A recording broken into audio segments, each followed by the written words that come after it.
In this video, I'll show you how to close your Robinhood account permanently step by step.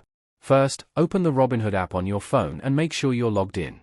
Before closing your account, make sure your balance is zero, so sell any stocks and withdraw all your funds to your bank. Once that's done, tap on your profile icon in the bottom right corner. Now, open the menu and go to Settings. Inside Settings, scroll down and tap on Account Information. Here, look for the option that says Deactivate Account or Close Account and tap on it. You'll be asked to review some details and confirm that your account has no remaining balance or pending transactions. After that, follow the on-screen instructions to proceed. In some cases, you may need to contact support or submit a request to complete the closure. Once you confirm everything, your account will be scheduled for deactivation. You may also receive a confirmation email once the process is complete.